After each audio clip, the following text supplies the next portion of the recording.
大家有冇見過一個咁瘋狂嘅畫面？出面落緊大雨，黃雨甚至黑雨咁樣，但係條街道竟然排咗成萬人，把傘都遮唔到咁多，成身濕晒，就係為咗搶一部買666蚊嘅電視機。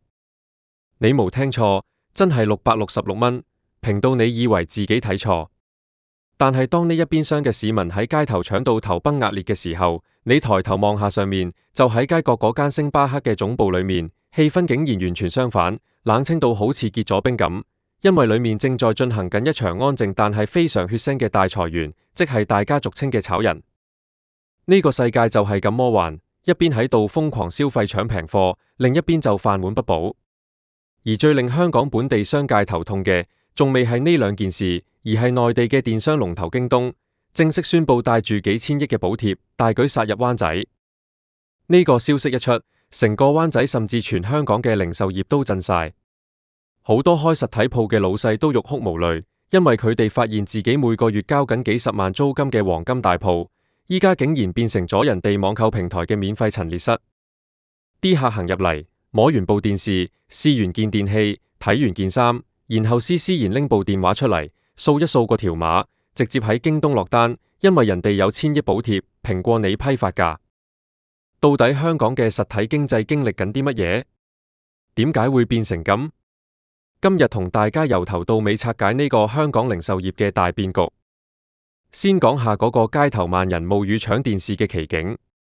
嗰日全香港好多區都落緊大雨，正常人一早已經匿埋喺商場或者返咗屋企，但係喺深水埗同埋灣仔一帶嘅電器街，竟然出現一條長到睇唔到條尾嘅人龍。每個人都擔住把遮，有啲阿伯阿婆甚至連凳仔都帶埋出嚟，成身濕透都死手唔走。原來係有間大型電器連鎖店搞限時大減價，推出一款高清大電視，原價要幾千蚊，嗰日竟然只係賣666蚊。666蚊喺香港依家可以買到啲乜？去酒樓食餐飯，飲個茶，幾個人埋單都已經唔止呢個數。依家可以用呢個價錢搬一部大電視返屋企，難怪全港市民好似執到寶咁，湧晒去排隊。現場嘅情況可以用混亂嚟形容。有人為咗打尖而當街大打出手，阿伯同後生仔互相推撞，警察都要到場維持秩序。由朝早6點幾一直排到下晝，限額得嗰幾十部，但係排隊嘅人有成過萬人。好多人明知自己排唔到，都依然抱住一絲希望喺條街度等。呢個畫面反映出一個好殘酷嘅現實，依家香港人對價格嘅敏感度已經去到一個前所未有嘅極致。以前大家買嘢講心水，講牌子，講服務，依家大家只睇一個字，就係平。但係當條街道嘅市民為咗慳嗰幾百蚊而冒雨排隊嘅時候，高樓大廈裏面嘅打工仔面對緊嘅係生存問題。就喺搶電視熱潮嘅核心地帶，上面寫字樓區嘅星巴克亞太區總部正傳出令人震驚嘅裁員消息。星巴克作為全球咖啡界嘅龍頭，過去咁多年喺香港開到周街都係，可以話係中產階級嘅象徵。一杯咖啡賣成40-50蚊，大家買嘅不單止係咖啡因，仲有一種生活品味。不過呢2年香港嘅消費模式變晒，好多以往每日都要飲一杯星巴克嘅白領，依家為咗慳錢，一係就返公司飲免費嘅即溶咖啡，一係就去買那些10幾20蚊一杯嘅平價連鎖咖啡。星巴克嘅高層眼見業績不斷跌，終於忍唔住要向高層同埋後勤員工開刀。有消息指，今次星巴克總部嘅裁員行動非常之快、狠、準，涉及嘅部門非常之廣，由市場部、人力資源部到營運部都無一幸免。好多做咗7-8年，甚至超過10年嘅開國功臣，朝早返到公司，下晝就已經要執包袱走人。辦公室裏面彌漫住一種恐慌嘅氣氛。平時大家喺度討論緊點樣推廣新產品，點樣提升品牌形象。依家大家一返到公司，只係撳低埋頭做嘢，連去廁所都行快2步，生怕下一個收到大信封嘅就係自己。呢種冷清同恐慌，同下面條街萬人搶電視嘅熱鬧，形成咗一個極之強烈而且諷刺嘅對比。而呢個現象背後，其實隱藏住一個更加大嘅經濟風暴。呢個風暴嘅源頭，就是來自內地嘅電商巨頭京東。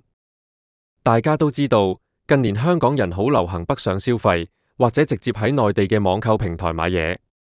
由最早期嘅淘寶，到後來嘅拼多多，再到依家連走高端路線、主打正貨同埋極速物流嘅京東，都正式宣布要全力進軍香港市場。而且佢哋一嚟就落重藥，打住1000億補貼嘅旗號，直接將戰場設喺香港嘅核心商業區灣仔。京東今次殺入灣仔，唔係好似以前咁單純喺網上登廣告，而係大手筆咁投入大量資源，實行免運費送貨上門，甚至連大型電器、家私都可以做到由內地直接運到香港人嘅屋企，仲包埋安裝。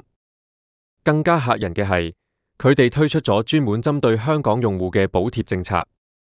例如一部喺香港大型連鎖店賣緊12000蚊嘅最新型號智能電視，喺京東嘅香港專區扣除咗佢哋嘅補貼券之後，竟然只需要7800蚊。7800蚊對比12000蚊，中間差咗足足4200蚊。呢個差價已經足夠一個普通香港家庭買到大半個月嘅餸，或者夠你買張機票去日本玩一轉。面對咁大嘅價格差距，你話香港人點樣會唔心動？結果呢種強大嘅價格攻勢，直接將灣仔以至全香港嘅實體鋪推入咗萬劫不復嘅深淵。依家你行入灣仔啲電器鋪或者電腦城，你會發現一個好得意但係令店主好心痛嘅現象：鋪頭裏面其實唔係無人，相反有時都幾熱鬧。好多市民一家大細行入嚟，圍住部最新款嘅大電視或者雪櫃研究。佢哋會好認真咁問店員：呢部機個畫面點啊？功能點用啊？好電量幾多啊？店員見到有客，自然好興奮，好熱情咁介紹咗大半個鐘，甚至幫個客開埋機試試效果。當店員以為呢單生意做成之際，問個客：先生，咁使唔使幫你開張單？我哋依家做緊95折，仲送你一條高清線。個客通常會點答？佢哋會笑笑口話：唔該晒你先，我再考慮下。然後個客就會默默咁行去一個比較靜嘅角落，或者直接喺店員面前拎部智能電話出嚟，打開京東個應用程式，用裏面嘅相機功能對準部電視機個型號同埋條碼筆一聲，電話屏幕即刻彈出京東嘅價格，內地現貨1000億補貼直降，免運費送貨到香港，仲要平過香港實體鋪幾千蚊。個客二話不說，直接喺電話屏幕上面點擊立即購買，用電子支付俾埋錢，然後轉身同店員講聲拜拜，就開開心心咁行出鋪頭。呢個過程就係依家香港實體鋪面對緊嘅最大悲劇，實體鋪慘變免費陳列室。老細每個月要交幾十萬租金給香港嘅大業主，要支付每個月幾萬蚊嘅人工俾店員，要俾昂貴嘅電費嚟開住啲展示燈同冷氣，目的係想做生意。但係到頭來，佢付出嘅所有成本，都只是幫網購平台提供咗一個實物展示嘅地方。消費者喺實體鋪享受完服務，摸完實物，確認咗質量之後，轉頭就將張單交咗俾內地嘅網購平台，利潤去晒網購平台度，而成本就由香港嘅實體鋪老細全數承擔。有灣仔區開咗20幾年電器鋪嘅老細同我講，佢話依家每日開門做生意都好似等死咁。以前雖然有網購，但係因為大型電器有保養問題，同埋運費貴，香港人多數都仲會喺本地鋪頭買個安心。但係依家京東連保養、送貨、安裝都一條龍包辦埋，連最後一道防線都破埋。佢話我依家開鋪，直情好似幫人免費打工咁。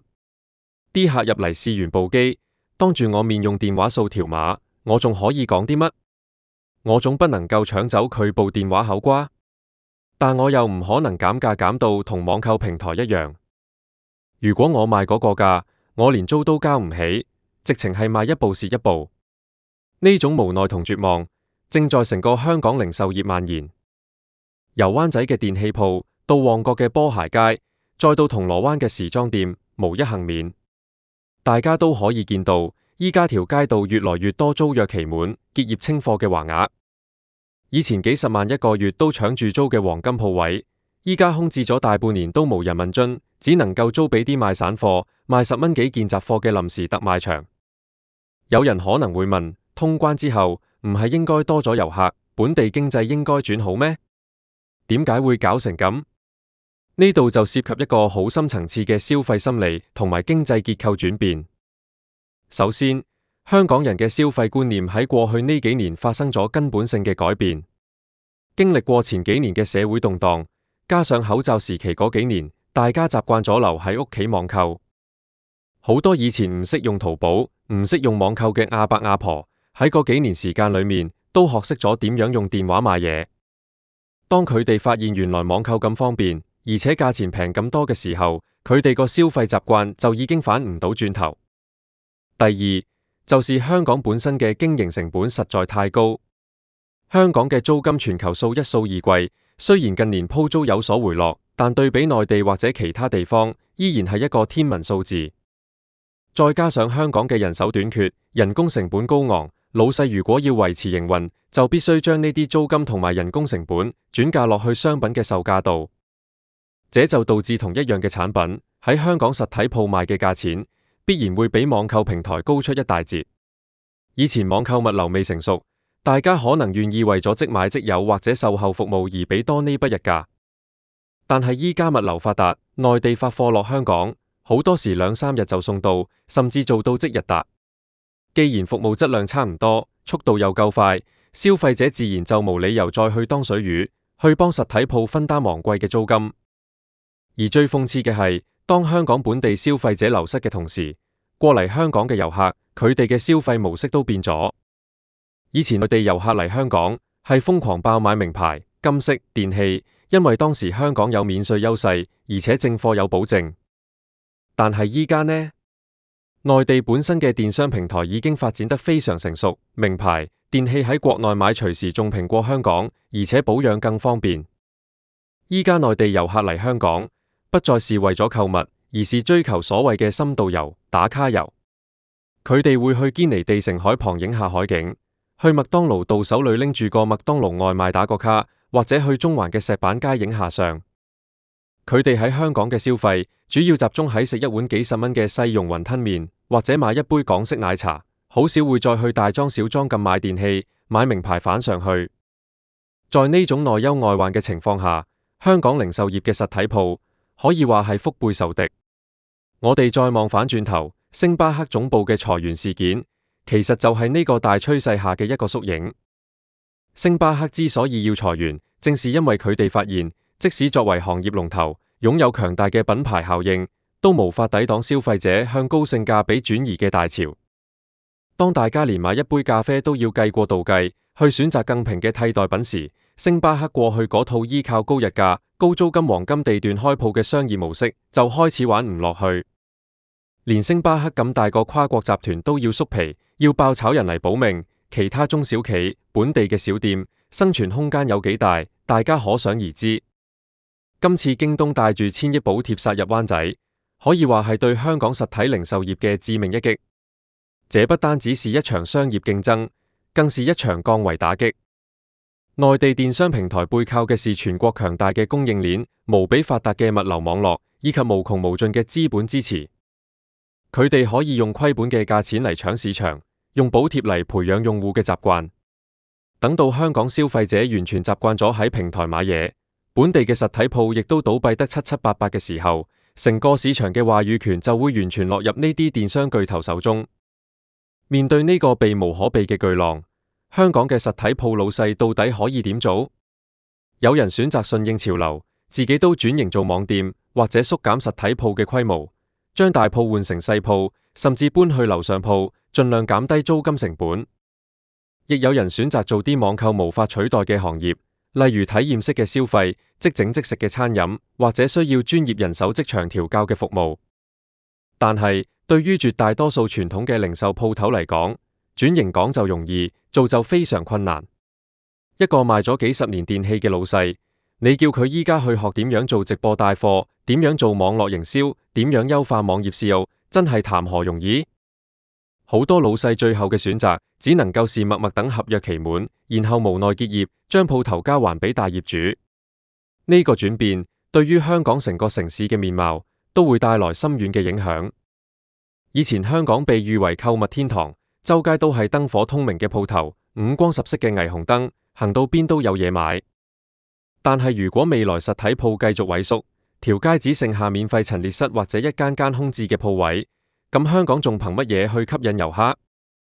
香港人嘅就業機會又會去咗邊度？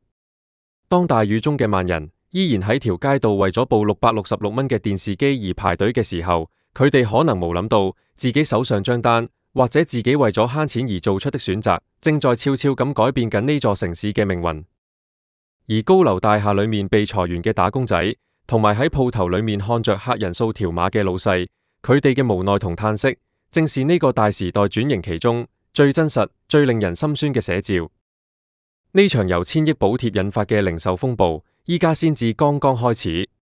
灣仔只不過係第一個戰場，未來呢種衝擊將會蔓延到香港嘅每一個角落。香港嘅實體鋪能夠喺呢場洪流之中找到一條生路，定係最終會全軍覆沒，變成歷史嘅陳列品？呢個答案需要我哋每一個人用我哋嘅消費行為去共同寫落去。